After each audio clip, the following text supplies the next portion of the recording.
Hello and welcome to the Critter and the Butterfly YouTube channel. I'm Matt, the Critter part of the duo. Today we're out in the Trailmanor to handle an annual maintenance chore that all RVers need to do, and that's to flush out the water heater, and on Suburban models, check the anode rod to see what kind of shape it's in. Water heaters can develop calcium deposits in them, and that's no good for the water heater and no good for you wanting hot water. Now we're going to do it a little differently. We got the idea from Downsizing Makes Sense YouTube channel, sense spelled C-E-N-T-S, and it involves some PVC pipe. So let's get to it.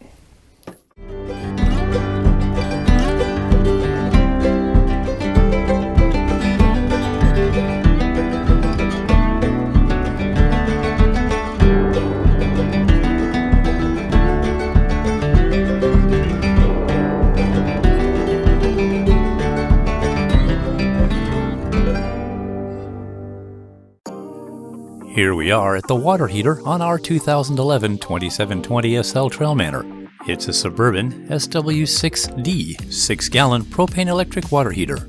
It's easy to tell if you have an Atwood or a Suburban. The Atwood is made from aluminum and has a 7/8" plastic drain plug. The Suburban is made of steel and has a 1 1/16" metal end on its anode rod. The anode rod is there so it corrodes and the steel water heater tank does not.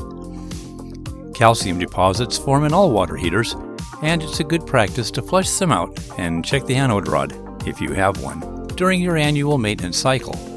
Calcium deposits will affect the efficiency of your water heater and can cause corrosion. A clean water heater is a happy water heater. Let's go over the tools we'll need for our Suburban water heater. An 1 1/16" socket. I'm using one like this in 1/2" drive, but a standard socket will work as well. A 6" extension so the ratchet will clear the lift arms and cables.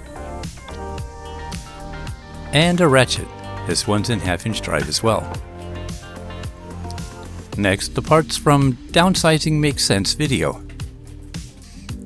First is a 6" long piece of 3/4" PVC with a 3/4" slip to a 3/4" NPT adapter on one end and a 3/4" slip-to-slip 90-degree elbow on the other.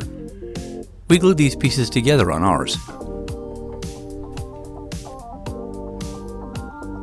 Then we have a 24" piece of 3/4" PVC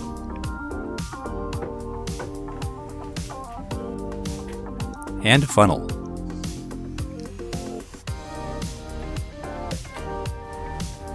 When working on plumbing for water, never forget the Teflon thread tape. We also need 3 gallons of white vinegar.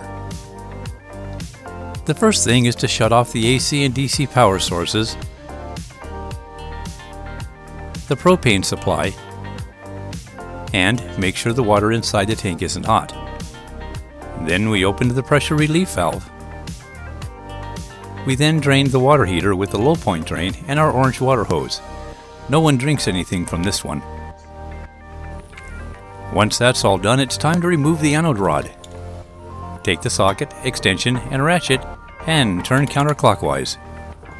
This one gets looked at every year, so it's fairly easy to remove.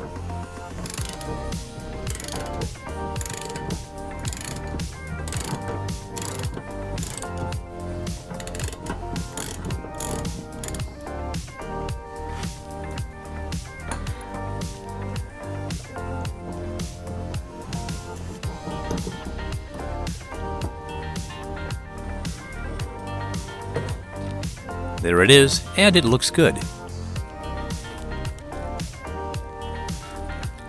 Now it's time to install the filler setup. Thread in the short pipe with the adapters.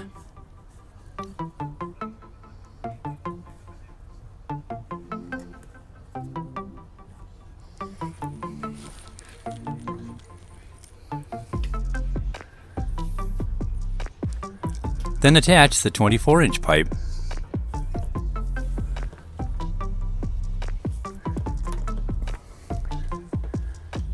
And add the funnel to the top. Voila! With that in place and making sure the pressure release is still open, and the low point drain is closed, it's time to add the 3 gallons of vinegar.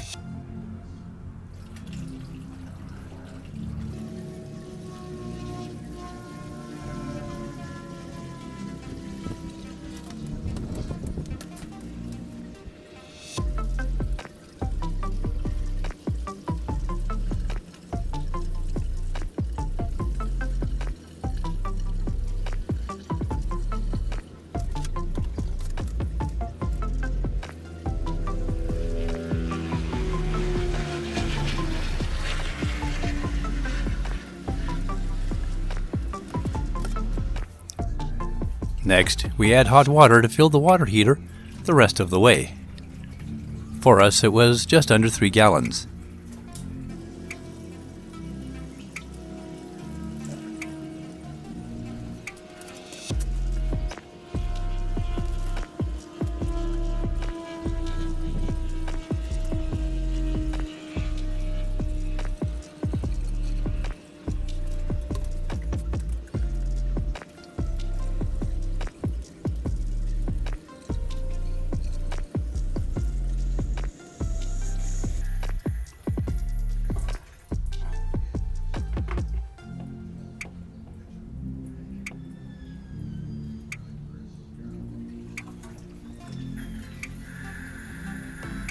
Water will start coming out of the pressure relief valve when the tank is full.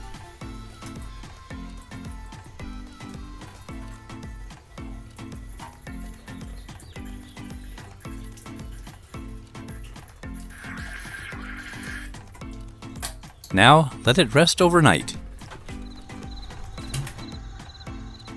Through the magic of television, night has passed and it's time to drain the vinegar and water solution. We'll be using our holding tank drain hose. It's a matter of closing the pressure release to limit the flow from the water heater. Insert the end of the filler device into the hose. Then open the pressure release and wait for the tank to empty.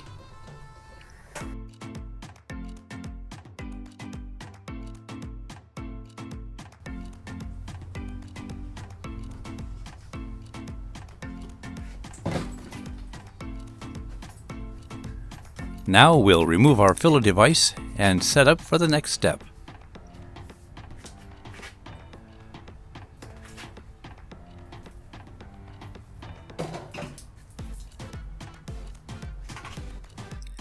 We're going to use the Camco 11691 water heater flush wand, available at RV supplies and online retailers everywhere. It attaches to a regular garden hose and has a handy shutoff valve to keep you mostly dry during the process. Insert it into the anode rod opening and thoroughly flush out the water heater tank. You may see some calcium come out of the drain. Depending on your location, you can catch the water in a container or let it run out on its own.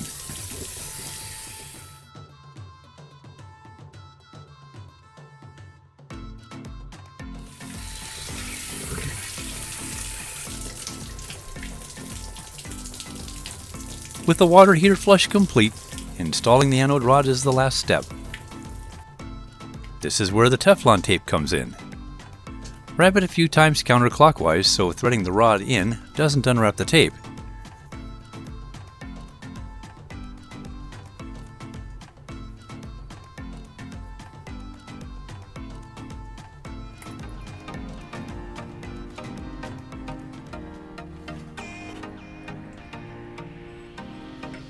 It can be tricky to get the anode rod back in because it's an awkward place and heavy on the tank end.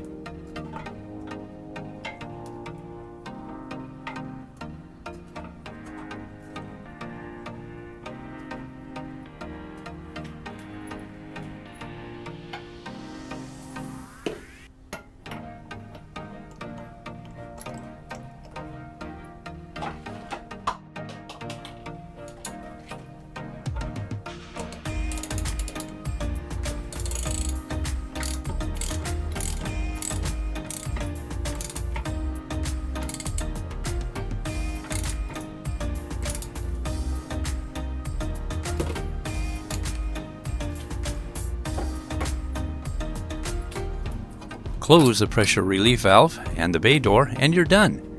you're ready to refill the tank and check for any leaks. Sometimes the anode rod needs to be tightened a bit. If all went well, run some water in the system and you're ready to enjoy some hot water. All right, let's check this thing out.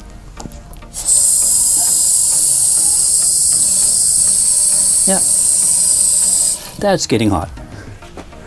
Now let's go outside and make sure there are no leaks. All right, let's look.